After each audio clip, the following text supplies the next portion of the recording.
Film की शुरुआत हुई एक बोर्ड को दिखाने से, जिस पर लिखा था कि इस एरिया को पार करना मना है। अगर किसी ने यहाँ पर जाने की कोशिश की तो उसे गोली से मार दिया जाएगा। यहाँ एक पुलिस ऑफिसर था जो इस जगह पर इन्वेस्टिगेशन करने आया था। वो अंदर जाना चाहता था, लेकिन वहाँ पर मौजूद गार्ड ने उसे रोका, जिस वजह से दोनों की हाथापाई हो गई। तभी हम देखते हैं कि इस एरिया में एक लड़की डरकर भाग रही है, जिसका पीछा एक सीरियल किलर कर रहा है। एक मास्क पहना हुआ था, उस पर तारें लगी हुई थी, हाथ में उसकी हथौड़ा था, जिसके जरिए वो अपने विक्टिम्स यानी शिकारियों पर हमला करता है। लड़की ज्यादा दूर नहीं भाग पाती, सीरियल किलर उसे पकड़ लेता है और उसे पकड़कर एक पेड़ से बांध देता है। डर की वजह से लड़की चिल्लाने लगी। उसके चिल्लाने की आवाज ऑफिसर सुन लेता है, जिसकी गार्ड से लड़ाई हो रही थी। तो वो गार्ड से पूछता है कि ये कैसी आवाज है, जिस पर गार्ड उसे कोई जवाब नहीं देता और दोनों की दोबारा लड़ाई होने लगती। तभी यहाँ ऑफिसर के हाथ एक गन लग गई, जिसकी गोली उसने गार्ड पर चलाई और गार्ड की वही मौके पर ही मौत हो गई। गोली की आवाज एक दूसरे गार्ड ने भी सुन ली थी, इसी वजह से वो अलर्ट हो गया। वो फौरन अपने मालिक को कॉल करके इस बारे में बताता है कि मुझे लगता है हमारे एरिया में कोई घुस आया है। और फिर तभी गार्ड को दूर से ही ऑफिसर दिख जाता है, तो वहीं से उसे मारकर बेहोश कर देता है। अब हमें इस गार्ड का बॉस दिखाया गया, जो एक काफी अमीर आदमी था और एक अंधेरे कमरे में बैठकर उस किलर की सारी मौतों को देख रहा था। इसी वजह से इस मालिक इस अमीर आदमी का नाम फिल्म में वॉचर है। पूरे जंगल में हर जगह पर कैमरास लगे हुए थे ताकि वॉचर सब कुछ देख सके। अब वो किलर एक चाकू से लड़की के सीने को काट देता है, जिससे उसका बहुत तेजी से खून बहने लगा, जिसे किलर अपने पास जमा कर लेता है। लड़की की काफी बुरी हालत हो गई थी, जिसके बाद किलर उसके पेट में रॉड घुसाकर आखिरकार उसे जान से ही मार डालता है। अब हम सिंडी नाम की एक लड़की को देखते हैं, जो अपने घर में एक जगह पर बैठी हुई थी और बहुत परेशान लग रही थी, क्योंकि अब वो बेरोजगार थी। उसके बॉस की बीवी ने उसे जॉब से निकाल दिया था, क्योंकि उसके बॉस की बीवी को शक था कि इन दोनों का आपस में कोई चक्कर है। जॉब जाने की वजह से सिंडी के पास एक पैसा भी नहीं था, इसी वजह से उसे अपने घर का सारा सामान बेचना पड़ा। उसका पूरा घर खाली हो गया था, लेकिन अब भी वो कर्जों में डूबी हुई थी।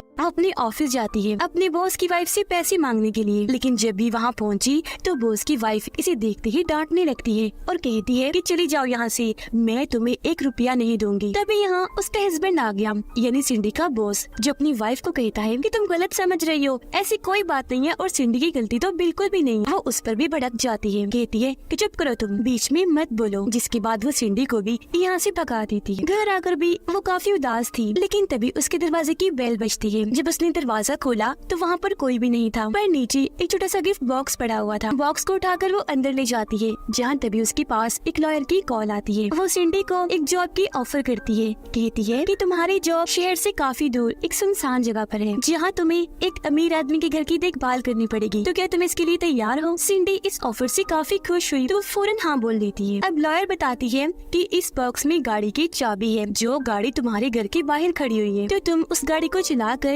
हमारी लोकेशन यानी हमारे ठिकाने पर आ जाओ। सिंडी गाड़ी में बैठकर वहाँ से निकल जाती है। वो जब थोड़ा आगे गई तो उसे ख्याल नहीं था कि मुझे किस तरफ जाना है। वहाँ एक आदमी खड़ा था, जिससे वो उनकी लोकेशन के बारे में पूछने लगती है। आदमी उसे लोकेशन ठिकाने का बता तो देता है, लेकिन साथ में ये भी पूछता है कि क्या तुम अकेली आई हो, जिस पर सिंडी घबरा गई, इसीलिए वो झूठ बोल देती है कि नहीं मैं अकेली नहीं आई हूँ, मेरे साथ मेरे हस्बैंड भी आए हैं, लेकिन वो गाड़ी में सो रही है। आदमी बड़े गौर से उसे देखने लगा। तभी सिंडी वहाँ से भागकर अपनी गाड़ी के पास आई और आदमी के बताए हुए पते पर पहुँच जाती है। ये जगह एक बिल्कुल खाली घर था, जो बहुत पुराना टूटा फूटा हुआ था। अब सिंडी ये जगह देखकर घबरा गई, लेकिन पैसों की वजह से उसे नौकरी करनी ही थी। अब हम देखते हैं कि बहुत सारे कैमरास के जरिए सिंडी की हर हरकत पर नजर रखी जा रही है। वो अमीर आदमी ही है, यानी वॉचर, जिसने उस पर नजर गड़ाई हुई है। कुछ देर के बाद यहाँ पर लॉयर आ गई, जो सिंडी को अपने साथ असली लोकेशन पर ले जाती है, जो एक बहुत आलीशान खूबसूरत घर था, जिसे देखकर सिंडी बहुत खुश हो जाती है। लॉयर उसे बताती है कि ये घर एक बूढ़े आदमी का है, जो बहुत अमीर है। वो यहाँ कभी कभी आता है, क्योंकि मुल्क से बाहर रहता है, तो आज से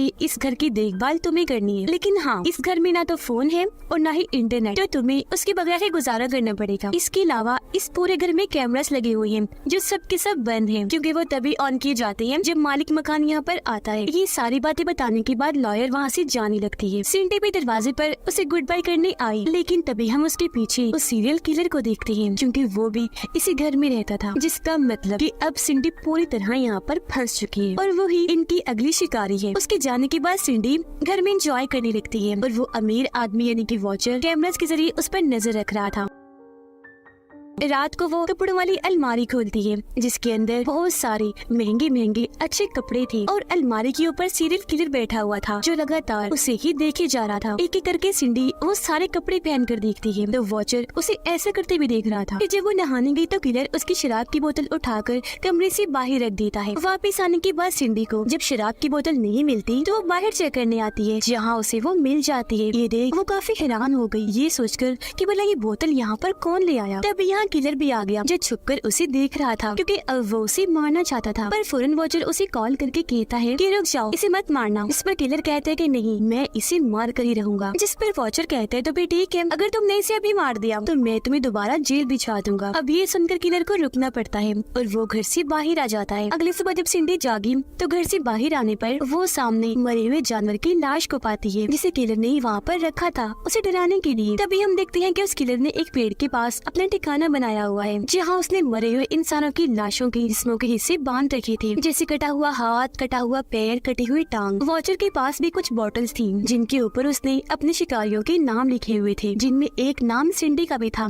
लेकिन उसकी बोतल अभी खाली थी। जबकि बाकी शिकारी जिनको मार दिया गया था उन बोतलों के अंदर उनके जिस्मों के अंदर वाले हिस्से रखे हुए थे, जिससे हम समझ पाए कि वॉचर एक क्रिमिनल, एक मुजरिम है जिसने उस सीरियल किलर को जेल से छुड़वाया ताकि वो लोगों को मार कर वॉचर को लोगों के जिस्मों के हिस्से ला कर दे और वो जिस्मों के इन हिस्सों को बेचकर बहुत सारे पैसे कमा सके। अब रात को सिंडी जब सो रही थी तो किलर चुपके से उसके कमरे में गया, चाकू को उसके जिस्म पर सहलाने लगा, पर थोड़ी देर के बाद सिंडी की आंख खुल गई। वो जब नीचे आई तो घर से बाहर जाना चाह रही थी लेकिन सारे दरवाजे बंद किए हुए थे। तभी वो देखती है कि जमीन पर एक गुड़िया पड़ी हुई है। सिंडी उसे उठाकर ऊपर रख देती है, पर जब वो बाहर देखने गई तो वापस आने पर गुड़िया दोबारा से जमीन पर पड़ी हुई थी। अब ये देखकर उसे थोड़ा अजीब तो लगा, लेकिन वो सोचती है ये शायद मैंने शराब ज्यादा ही पी ली है तो नशे की वजह से मुझे ये सब दिख रहा है, इसीलिए अपने कमरे में जाकर फौरन सो जाती है। अगले दिन जब वो नहा रही थी तो दूर खड़ा किलर भी उसे देख रहा था, पर तभी यहाँ पुलिस ऑफिसर भी आ जाता है जो सच में मरा नहीं था,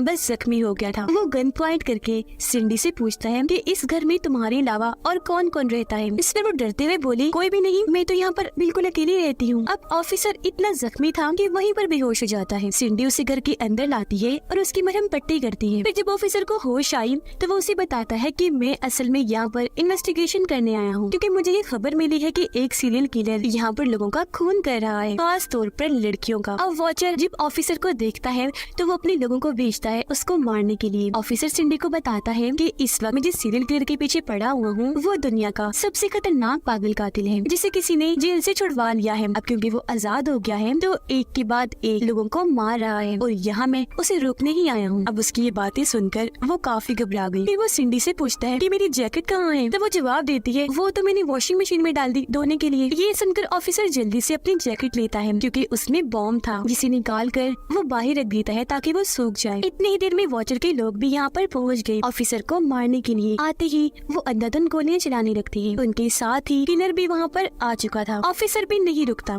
अपनी गन निकाल कर एक एक करके सबको शॉट करके मार देता है, जबकि किलर सिंडी के पीछे बढ़ जाता है। सिंडी डर गई, फौरन भागी और उस बॉम्ब को किलर की तरफ फेंक देती है। बॉम्ब फट गया जिससे किलर और सिंडी को धुंधला दिखने लगता है। इसी वजह से आगे की टहनी सिंडी को नजर नहीं आ पाती। वो उससे टकरा गई, फौरन बेहोश हो जाती है।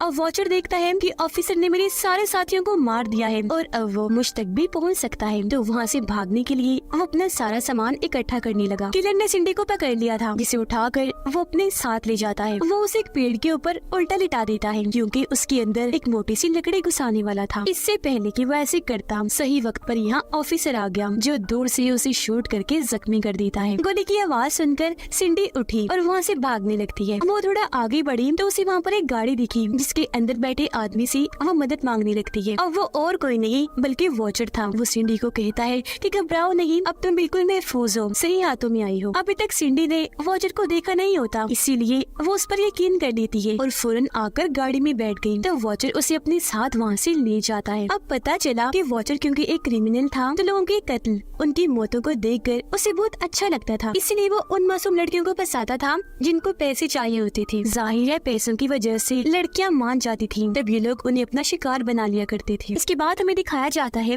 कि किलर ने सिंडी को भी मार दिया, लेकिन इस हादसे के बाद पुलिस का वहाँ पर हमला हो गया तो वॉचर और किलर को अपना ये ठिकाना छोड़कर कहीं और जाना पड़ा और अब वो अपनी नई जगह पर आकर अपना ये काम कर रही थी और अगला शिकार ढूंढ रही थी। एक लड़की उन्हें मिल भी जाती है जो इनकी अगली शिकार बनने वाली थी, जो यहाँ सैर करने आई हुई थी। तब यहाँ किलर आकर उसे पकड़ लेता है और अपने हथियार से उसका एक हाथ काट देता है। अब जाहिर है दर्द की वजह से वो लड़की जोर से चिल्लाई। ये देखकर किलर उसका मुंह बंद करने के लिए बड़ी बेरहमी से उसका मुंह चीर के रख देता है, जिससे उस बेचारी की वही मौत हो जाती है। अब ये वाला खून देखकर वॉचर को बहुत मजा आया क्योंकि ये बहुत ही दर्दनाक मौत थी। अब किलर इसकी लाश को भी उस पेड़ के पास ले आया था जहाँ उसने बाकी लाशों को रखा हुआ था। इसके बाद हमें एक औरत दिखाई गई जिसका नाम स्टीना है। हाल ही में उसके हस्बैंड की मौत हो गई है, जिस वजह से वो अकेली ही अपनी बेटी को पाल रही थी। वो एक एक्ट्रेस थी पर फिलहाल काम न होने की वजह से उसे काफी मुश्किल हालात का सामना करना पड़ रहा था। तो आज वे क्लब डांसर की जॉब के लिए इंटरव्यू देने आई होती है। जाते वक्त अपनी बेटी को कहती है कि तुम गाड़ी के अंदर ही रहना और अगर तुम्हें डर लगे या महसूस हो कि कोई खतरा है तो फौरन हॉर्न बजा देना, मैं वापस आ जाऊंगी। क्लब का मालिक स्टीना को अंदर ले गया और उसे बताता है कि यहाँ पर बहुत सारे ऐसे लोग आते हैं जिनकी अगर तुम बात मान लो तो वो तुम्हें बहुत पैसे देंगे, इससे तुम्हारे माली हालात बिल्कुल ठीक हो जाएंगे। स्टीना को अंदाजा हो गया था कि ये जॉब कितनी बुरी है तो वो इसे इनकार करने का सोचती है, लेकिन जब उसने सोचा कि मेरे पास पैसे नहीं तो मजबूरन उसे मानना पड़ता है। तभी उसकी बेटी गाड़ी का हॉर्न बजा देती है, इसलिए वो जल्दी से भागकर अपनी बेटी के पास आ गई और उसे पूछती है कि क्या हुआ। तब उसकी बेटी उसे फोन देते हुए कहती है, मामा ये आपके लिए कॉल थी इसलिए मैंने हॉर्न बजाया। स्टीना ने जब फोन उठाया तो वहाँ एक बूढ़ी औरत थी। वो स्टीना को बताती है कि तुम्हारा नाम एक टीवी शो के लिए चुन लिया गया है जहाँ तुम्हें $1 मिलियन जीतने का मौका मिलेगा। ये सुनकर स्टीना काफी खुश हो जाती है क्योंकि वो जान गई थी कि इस शो की वजह से मेरा जो कैरियर है एक्टिंग वाला वो काफी ऊपर चला जाएगा। अब हम मैग्नस नाम के एक आदमी को देखते हैं जो एक फौजी हुआ करता था। वो अपने बेटे के साथ था, अकेला ही उसे संभाल रहा था क्योंकि उसकी वाइफ मैग्नस को छोड़कर जा चुकी थी। अगले दिन स्टीना समेत 3 और एक्टर्स को एयरपोर्ट पर बुलाया जाता है जो सभी उस शो के लिए चुन लिए गए थे। अब इन्हीं एक्टर में एक का गार्ड मैग्नस था। बूढ़ी औरत उन्हें दोबारा से बताती है कि जैसा कि आप जानते हैं टीवी शो के लिए आपको चुन लिया गया है जिससे आप $1 मिलियन कमा सकते हैं और तो हमारी फिल्म में मेन कैरेक्टर का रोल भी मिलेगा आपको। और हाँ, जहाँ आप लोग जा रहे हो वहाँ एक और एक्टर है जो किलर का रोल कर रहा है, तो आप सबको उससे बचना है। जो उससे बच गया वो विनर होगा, यानी शो को जीत जाएगा और उसको सारे पैसे दे दिए जाएंगे। तो अब जल्दी करें, टाइम जाया ना करें और फौरन चले हमारे साथ। अब ये सुनकर एक एक्टर भड़क गया क्योंकि उससे पहले इस सब के बारे में नहीं बताया था। उसे गुस्सा आ गया तो वो गाड़ी लेकर जल्दी से यहाँ से चला जाता है और अपने बजाय अपने गार्ड मैग्नस को यहीं पर छोड़ देता है। अब इस औरत को 2 लड़के और 2 लड़कियाँ चाहिए थी। 2 लड़कियाँ तो हो गई थी, एक एक्टर की जगह मैग्नस आ गया था तो अब उसे एक और लड़का चाहिए था, तो उसकी जगह वो अपने गार्ड को दे देती है। जिसके बाद वो सब प्लेन में बैठ गई और उन्हें उस लोकेशन ठिकाने पर ले जाया गया। उधर किलर ने एक और लड़की को पकड़ लिया था। उसका हाथ पैर मुंह बांधकर वो उसे अपने साथ कहीं ले जा रहा था। जिसके बाद एक बेसबॉल बैट से उसे मार मार कर बुरा हाल कर देता है, जिससे उस बेचारे की वही मौत हो जाती है। अब वो बूढ़ी और टीवी शो के चारों लोगों को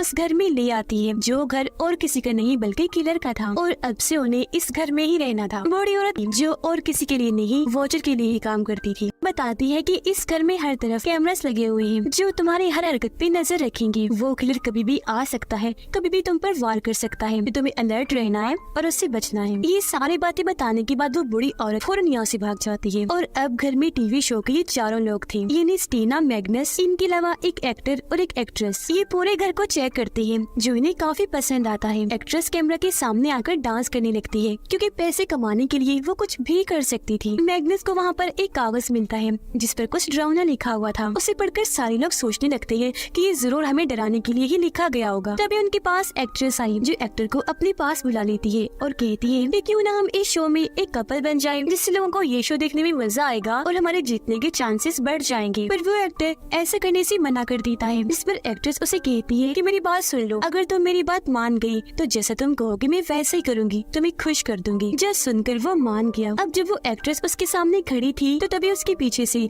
सीरियल किलर गुजरता है, जिसे देखकर वो एक्टर काफी डर गया। पर क्योंकि एक्ट्रेस उसे नहीं देख पाई तो उसे लगता है कि ये मजाक कर रहा है, तो उस पर वो हंसने लगती है। उधर स्टीना के पास मैग्नस आया और उसे कहता है कि ये टीवी शो क्या है, कैसे होता है, जिस पर स्टीना उसे सारी बात बता देती है। मैग्नस उसे जवाब देता है कि मैं एक फौजी हुआ करता था, जाहिर है मुझे हर चीज का पता है, तो यहाँ पर मुझे मुझे गड़बड़ लग रही है। तभी यहाँ एक्ट्रेस आई और स्टीना को अपने साथ ले जाती है। ये दोनों जब एक कमरे में आती हैं तो वहाँ पर चादर ओढ़कर कोई लेटा हुआ था। अब पहले तो इनको ये लगता है कि जरूर शो वाले हमें डराने के लिए सब कुछ कर रहे हैं, लेकिन जैसे एक्ट्रेस ने चादर हटाई तो वहाँ पर किसी आदमी की लाश थी जिसकी बहुत ही बुरी हालत थी, क्योंकि उसके पूरे जिस्म को काटा गया था, उसकी हड्डियां तक नजर आ रही थी। ये देखकर लड़कियां काफी डर जाती हैं। फौरन लड़कों के पास आकर उन्हें सारी बात बता देती है। काफी घबराई हुई थी। अब यह एक्टर उन्हें समझाता है, ये देखो वो कोई मजाक होगा, कोई नकली लाश होगी जो शो वाले हमें डराने के लिए कर रहे हैं। किलर लाश के पास आता है और उसके अंदर एक कपड़ा डालकर उसे अपने साथ ले जाता है। अब जब वो चारों इस कमरे में चेक करने आती हैं तो इन्हें वहाँ पर कोई भी लाश नहीं मिलती, लेकिन जब मैग्नस पूरे कमरे को अच्छे से चेक करता है तो उसे वहाँ पर मरे हुए इंसान की बदबू आती है, जिससे उसे शक हो गया था कि जरूर यहाँ पर गड़बड़ है। इन सब बातों को छोड़कर एक्ट्रेस कैमरा के सामने आकर कहती है कि मैं इस शो को जीत कर ही रहूंगी। उधर से वॉचर इसे देख रहा था और इंजॉय कर रहा था। अब मैग्नस टीना को बताता है कि मुझे न सिर्फ इस कमरे में बल्कि पूरे ही घर में गड़बड़ लग रही है, क्योंकि मुझे हर जगह से लाशों की बदबू आ रही है। रात को ये सारे एक जगह पर बैठकर बातें कर रही थी, तभी उन्हें जंगल से किसी लड़की के चिल्लाने की आवाज आती है। ये फौरन खिड़की के पास आई, बाहर देखने लगती है और काफी डर गई थी। तभी यहाँ मैग्नस बड़ी हिम्मत करके अकेला ही जंगल में जाता है चेक करने कि आखिर वहाँ पर चल क्या रहा है। ये जब वहाँ पहुँचा तो एक लड़की को पेड़ से बंधा हुआ देखता है, जिसे बहुत बुरी तरह से मारा गया था। उसे बांधा हुआ था, उसकी आंखें निकाल ली गई थी, चेहरे पर गहरे गहरे कट्स के निशान थे। उसकी मदद करने मैग्नस जैसे आगे बढ़ा, वहाँ पर किलर आ गया जो एक ही झटके में मैग्नस पे हमला करके उसे गड्ढे में गिरा देता है। अब मैग्नस को गए काफी देर हो गई थी, लेकिन जब उन्हें नींद आने लगी तो वो अपने अपने कमरों में जाकर सो जाते हैं, जिन सबको वो किलर देख रहा था। अब रात को एक्टर जब शराब की बोतल लेने नीचे आता है तो वहाँ पर किलर भी आ गया था। अब एक्टर एक्ट्रेस के कमरे के बाहर जाता है और उसे कहता है कि दरवाजा खोलो, मैं अंदर आता हूँ, क्योंकि जैसा कि तुमने कहा था हम एक कपल हैं। पर वो एक्ट्रेस दरवाजा नहीं खोलती, कहती है कि हम कपल बनने की बस एक्टिंग ही कर रहे थे और इससे ज्यादा कुछ भी नहीं। ये सुनकर उसका दिल टूट गया, लेकिन तभी उसकी नजर वहाँ चाकू पर पड़ती है जो कि किलर का था। वो चाकू देख ही रहा था कि तभी किलर यहाँ पर आकर कंधे पर उठाकर उसे अपने साथ ले जाता है। अगली सुबह जब एक्टर की आँख खुलती है तो वो खुद को पेड़ से बंधा हुआ पाता है। उसका पूरा चेहरा जख्मी था, पूरे जिस्म को रस्सियों और जंजीरों से बांधा हुआ था। अब तभी किलर अपने घर से बाहर आता है और एक एक झटके में उसे जान से मार डालता है। अब वो एक्ट्रेस गाना लगाकर डांस कर रही थी, जहाँ तभी उसके पास टीना आई और पूछती है क्या मैग्नस वापिस आया। तब एक्ट्रेस बताती है न मैग्नस वापिस आया और न ही वो एक्टर, दोनों ही लड़के गायब है। मेरे ख्याल से वो दोनों ही शो से बाहर हो गई है और उन्हें घर भेज दिया गया है। ये सुनकर टीना काफी खुश हो गई, क्योंकि अब उसके जीतने के चांसेस काफी बढ़ गए थे। अब वो एक्ट्रेस नहाने के लिए जाती है तो किलर वहाँ पर आकर बड़ी बेरहमी से उसे मार डालता है। उसकी मौत देखकर वॉचर काफी इंजॉय करता है। उसके साथ उसकी दोस्त भी थी जो उससे पूछती है कि ये सब असली है। तो वॉचर उससे झूठ बोलता है कि नहीं ये तो सब नकली है। अब इस शो में स्टीना सिर्फ अकेली बची थी। वो जब अपने कमरे में बैठी थी तो किलर दरवाजा खोलने की कोशिश करने लगता है, जिससे वो काफी डर गई। थोड़ी देर के बाद जब उसने घर को चेक किया और उसे कोई न मिला तो वो घर से बाहर आ गई, जहाँ उसे अपने सामने किलर दिखाई देता है। वो उसे डरती नहीं, क्योंकि उसे लग रहा था कि ये भी कोई एक्टर है। वो उसके पास जाकर उससे बातें करने लगती है, लेकिन आगे से किलर उसे कोई जवाब नहीं देता। और फिर तभी वो स्टीना का हाथ पकड़ लेता है। एक औजार से बस काटने ही वाला था कि स्टीना को समझ लग गई ये मेरे साथ क्या करने वाला है। वो जल्दी से अपना हाथ छुड़वाकर वहाँ से भाग जाती है। तभी उसे फोन की घंटी की आवाज आई तो वो उसी तरफ जाने लगती है। यहाँ आकर वो देखती है कि पेड़ के साथ एक लाश को बांधा हुआ है, जिसके ऊपर किसी जानवर की हड्डी लगाई हुई है। वो फौरन फोन को उठाती है। तब दूसरी तरफ वॉचर था जो उसे कहता है कि तुम इस गेम के विनर हो, जीत गई हो, सारे पैसे तुम्हें दिए जाएंगे, इसलिए कल हेलीकॉप्टर तुम्हें लेने आ रहा है। आज रात तुम यही रहोगी तो पार्टी करो, अपनी जीत को एंजॉय करो। तब स्टीना ऐसा ही करती है। रात की वक्त वो अपनी इस खुशी को शराब पीकर बहुत एंजॉय करती है और डांस करती है, लेकिन जब थक गई तो अपने कमरे में जाकर सो गई। लेकिन तभी उसके कमरे में किलर आ गया। इतनी ही देर में स्टीना की आँख खुल गई और जब उसने सामने किलर को देखा तो वो काफी डर गई। किलर उसे मारकर बेहोश कर देता है और उसे अपने साथ ले गया। अब अगली सुबह जब उसकी आंखें खुलती है तो वो भी खुद को वैसे पेड़ के साथ बंधा हुआ पाती है। किलर यहाँ पर आकर उसके पैर का एक अंगूठा ही काट देता है, जिसे काट कर बड़ी बेरहमी से एक लाश की आंख में घुसा देता है। फिर वो आरी लेता है, स्टीना का मुंह पकड़ता है और उसे बस मारने ही वाला था कि तभी उसे गोली के चलने की आवाज आई। अब जिसने गोली चलाई थी वो वॉचर का ही एक आदमी था जो गलती से इस जगह पर आ गया था। तब यहाँ किलर उसकी गलती की सजा देता है। वो वहाँ पर आकर चाकू से उसे मार गिराता है। इस बीच मौका पाकर स्टीना खुद को छुड़वाती है और वहाँ से भाग जाती है, लेकिन किलर वहाँ पर आकर उसे गले से पकड़ लेता है और बस मारने ही वाला था कि तभी यहाँ पर मैग्नस आकर उसका हाथ पकड़ लेता है और उस पे हमला कर देता है, क्योंकि वो मरा नहीं था बल्कि जिंदा बच गया था। वो किलर को साइड पर फेंक कर स्टीना को उठाकर वहाँ से ले जाने लगता है, लेकिन तभी यहाँ पर वॉचर आ गया जिसने हाथ में गन पकड़ी हुई थी। यहाँ वो स्टीना और मैग्नस को कहता है कि तुम्हारे पास अब 2 ऑप्शंस हैं, या तो मेरी गोली से यही मर जाओ या जाकर उस किलर से लड़ो, क्योंकि यहाँ पर तुम्हारे जिंदा बचने का कोई चांस नहीं है। लेकिन हाँ, अगर तुमने किलर को हरा दिया तो तुम बच भी सकते हो। ये सुनकर दोनों लड़ने का फैसला करते हैं और उससे लड़ने के लिए किलर के पास चले जाते हैं। यहाँ मैग्नस और स्टीना आते ही उस पर भारी पड़ी। मैग्नस उससे खूब जबरदस्त मुकाबला करता है, लेकिन एंड में वो उन दोनों को गिराकर खुद अकेला ही उठता है, जिससे हम समझ गए कि उस किलर ने स्टीना और मैग्नस को भी यहाँ पर मार दिया था। अब यहाँ डॉल्स लड़कियों को कहा गया है, क्योंकि किलर को लड़कियों से खेलना बहुत पसंद है, उन्हें मारना तो वो उन्हें डॉल्स ही समझता है। डॉल्स की तरह उन्हें पकड़कर उन्हें मारना किलर को बहुत मजा देता है, इसी वजह से उसे पागल कातिल कहा गया है। इस फिल्म के दोनों पार्ट्स यहीं पर खत्म हो जाते हैं।